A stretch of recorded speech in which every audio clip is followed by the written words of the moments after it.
When FDC party delegates who supported the leader of opposition in parliament, Nathan Andala Mafabi, for the party presidency decided to take their grievances to the press after his loss, they put the party in an awkward situation.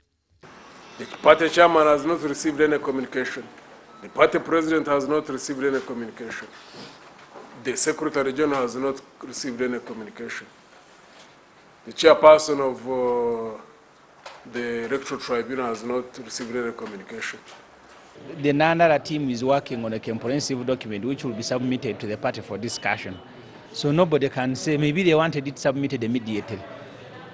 These delegates were demanding for a number of changes, including the resignation of Party Secretary General Ali Salaso, and laid down their tools before exploring the structural arrangements in the party.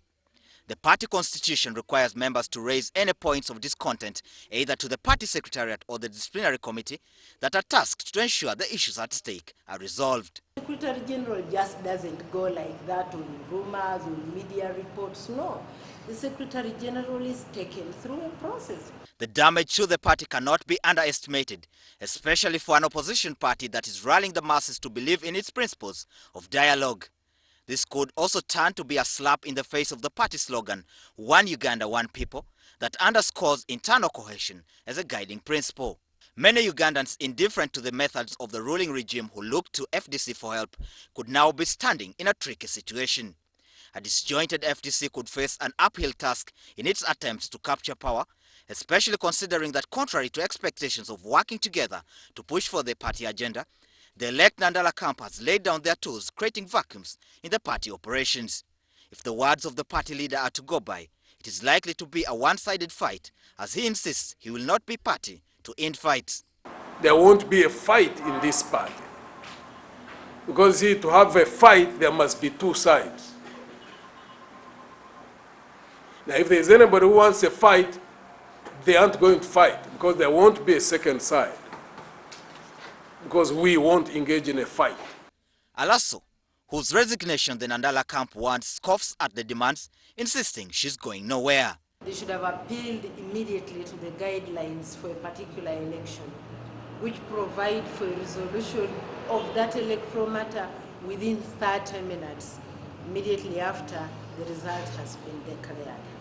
The deadlock creates a tricky situation of enemies within, giving the party a double task of tackling the ruling clique and unlike minds within the party. It could as well act as a turnoff for those who had prided in the party's spirit of unity. What is worrying as well is the fact that many attempts at reconciliation have hit dead ends. The man at the center of the controversy, Nathan Andala Mafabi, has been tight-lipped as pressure piles on him to speak out on the state of affairs. I think he cannot remain behind the scenes as people continue destabilizing the party. Is he in FDC? Does he want to destabilize the party? Why doesn't he come out? It appears the unifying character in Dr. Besigye is already being missed, and rifts could turn out worse if the FDC strongman is not picked as the flag bearer in the presidential race. One cannot rule out the possibility of having party faithfuls take opposite directions in case their preferred candidates lose. Other opposition observers outside the FDC have cautioned the party against infights, saying it's time to advance the national agenda. The right question would be, what is happening between the people who want to move forward, the country forward, and the people who want us to go back to where we were, the status quo? This deadlock could open doors to NRM infiltration, with already some of the disgruntled being called non-party card-holding members who reportedly resigned their positions and membership in the party.